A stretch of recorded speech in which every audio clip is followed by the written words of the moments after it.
우리의 삶 가운데에는 종종 이 새로운 경험, 특별히 아주 놀라운 경험을 하게 되면 그 이후에 삶의 기준들이 달라지는 그런 경우들이 종종 있습니다.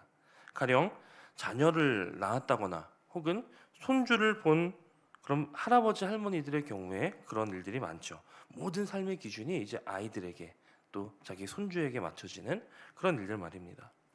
아니면 어떤 여행이나 어떤 취미에 새롭게 눈을 뜨게 되면 그 삶의 목표가 그 여행이나 취미를 영위하는 것에 맞춰지는 경우들도 있고는 하죠. 다메섹 도상에서 부활의 주님을 만난 바울 역시 삶의 모든 기준이 달라졌습니다. 그 전까지는 율법이 그에게 있어서 가장 귀중한 가치였습니다. 그래서 그 율법을 익히고 또 그 율법을 철저히 지키는 것이 바울의 삶의 목표였고 그의 삶에 있어서 가장 귀한 그런 일이었습니다. 그러나 이제는 예수님을 만난 이후에 그의 인생 가운데 가장 귀한 존재가 바로 예수님이 되셨고 그런 주님의 복음을 전하는 일, 그 일이 바울의 인생에 있어서 가장 중요한 일이 되었습니다. 그래서 바울은 이 일을 두고 그 외에 다른 일들은 주의 복음을 전하는 그 일 외에 다른 일들은 내가 배설물처럼 여긴다라고 말할 정도로 이 복음을 전하는 이 일에 가장 가치 있게 여겼고 그의 인생을 헌신했던 것입니다. 물론 그렇다고 해서 바울이 하나님이 주신 율법을 폄하하거나 아니면 아주 필요 없는 것으로 여긴 것은 아니었습니다. 율법 역시 하나님이 허락하신 것이었고 또 그 가운데에는 주님을 내포하고 있는 주님을 드러내고 있는 그런 내용들이 있었기 때문에 바울은 그런 율법을 지키는 것도 나름의 중요성이 있고 또 그 율법을 지키는 가운데에도 영광이 있다라고 하는 것을 인정했습니다. 그리고 그런 율법의 영광을 설명하기 위해서 지금 바울은 출애굽기 34장에 나오는 이 모세의 얼굴이 환하게 빛났던 그 일을 설명하는 것입니다. 율법도 영광스러운 것이고 또 율법을 통해 백성들을 섬겼던 모세의 직분도 영광스러운 것입니다. 그리고 그 율법을 잘 지켰던 모세 역시도 영광이 있었습니다. 그러나 예수님 안에서 주어지는 그 은혜의 복음 앞에서는 율법조차도 유한한 것이고 또 결국 예수님의 영광에 미치지 못하는 것이다. 예수님의 영광이 가장 찬란하고 영원한 것이다라고 바울은 이야기하고 있는 것이죠. 문제는 무엇이었냐면 이때 유대인들은 여전히 율법에 매여 있었고 또 모세의 영광을 가장 크고 존귀한 것으로 여겨서 거기에 집착하고 있었다라고 하는 것입니다. 율법과 모세의 영광에 매인 그들은 마치 수건을 눈에 덮은 것 같아서 사물을 제대로 보지 못하고 정말로 보아야 할 것을 제대로 보지 못했다는 것입니다. 그리스도가 오셨고 또 그가 주신 복음으로 인하여 하나님의 영광을 우리에게 임했는데 그 영광을 제대로 보지 못하고 그 영광을 제대로 깨닫지 못하고 있다라고 하는 것이 바로 오늘 바울의 메시지인 것이죠. 그리고 이제는 그러하니 지금 우리들의 눈이 어두워져 있으니 그 수건을 벗어버리기 위해 우리를 덮고 있는 그 수건을 벗어버리기 위해 예수께로 돌아가서 그의 찬란한 영광, 진정한 하나님의 영광에 참여하자라고 하는 것이 오늘 메시지인 것입니다. 자, 바울이 이와 같이 담대하게 선포할 수 있었던 이유가 무엇이겠습니까? 그 역시도 그와 같은 경험을 했었기 때문입니다. 바울이 다메섹 도상에서 예수님을 만나 그 찬란한 빛 가운데에 앞을 못 본 채 그는 사람들의 손에 이끌려 아나니아라고 하는 이 하나님의 선지자에게 끌려갑니다. 그리고 아나니아가 바울에게 안수했을 때 그의 눈에서 비늘 같은 것이 벗겨지며 그가 다시 보게 되었다라고 하는 것을 우리는 사도행전의 이야기를 통해 잘 알고 있죠.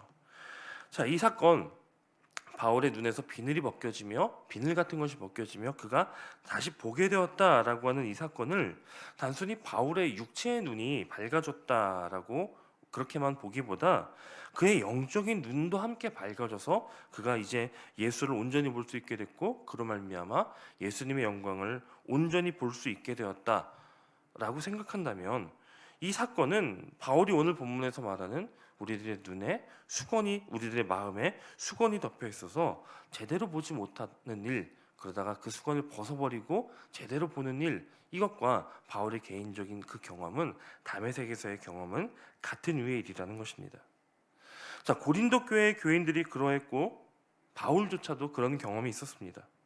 눈과 마음에 무엇인가가 덮여 있고 씌어져 있어서 잘 못 보는 그런 일들 말입니다. 자, 그렇다면 오늘 우리의 눈은 어떻습니까? 우리는 정말 보아야 할 것을 잘 보고 있습니까? 우리는 진짜 쫓아야 할 영광을 잘 쫓고 있습니까? 아니면 정말 보아야 할 것은 보지 못한 채 세상의 헛된 영광이나 혹은 모세와 같은 어떤 사람의 영광, 그런 잠깐 있어서 사라질 그런 영광들을 추구하고 있거나 우리의 마음 가운데 그런 것들을 모시고 혹은 부러워하고 그런 것들은 있지 않냐는 것입니다. 우리가 잘 알다시피 고린도 교회는 그런 헛된 영광을 많이 추구했었던 그런 교회였습니다.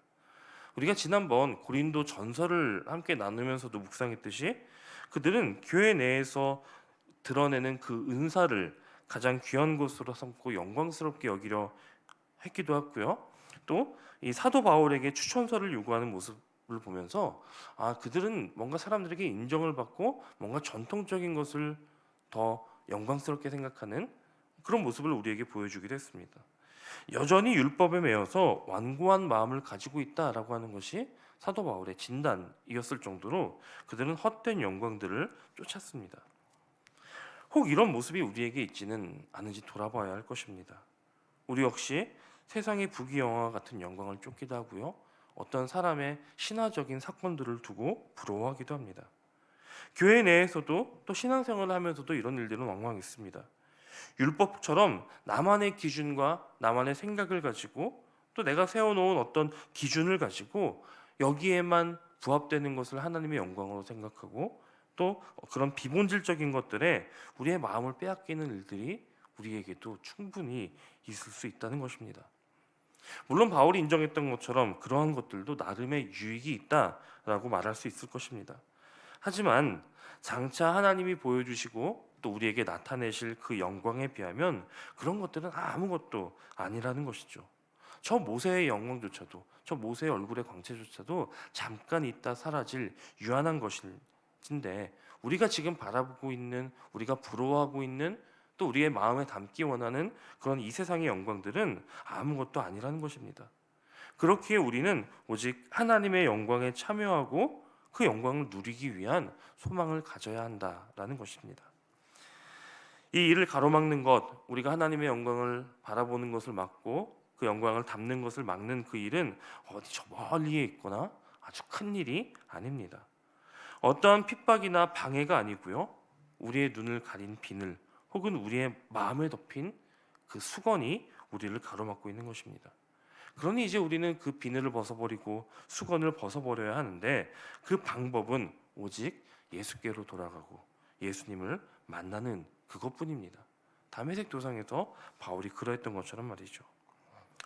그러니 여러분이 지금 무엇을 가장 중요한 기준으로 삼고 있고 또 무엇을 여러분의 영광이라 여기고 붙잡고 있든 이제 우리는 마음을 돌이켜 그분께로 돌아서야 합니다. 그분을 만나야만 합니다. 그래야 우리의 어두워진 눈이 밝아질 것이고 또 우리의 어두운 마음에 찬란한 주님의 영광의 빛이 가득하게 될 것입니다. 바울은 그렇게 우리에게 빛을 주시는 그 주는 영이시다라고 말씀합니다. 그리고 그러한 주의 영이 계신 곳에는 자유함이 있다 이렇게 선언하죠. 그런 주의 영이 우리에게 임하면 우리의 눈을 제대로 보지 못하도록 가로막는 것들을 벗어버려 밝게 보게 하실 것이고 우리의 마음을 올가매고 있는 그 모든 것들에서부터 자유를 얻게 하시고 또 우리를 지금도 붙잡고 있는 죄와 사망의 사슬에서 노임받아서 주님이 주시는 생명과 확신을 누리며 살아가게 될 것이라는 것입니다. 자, 우리는 이 주님이 주시는 자유에 대해서 오해하면 안 됩니다.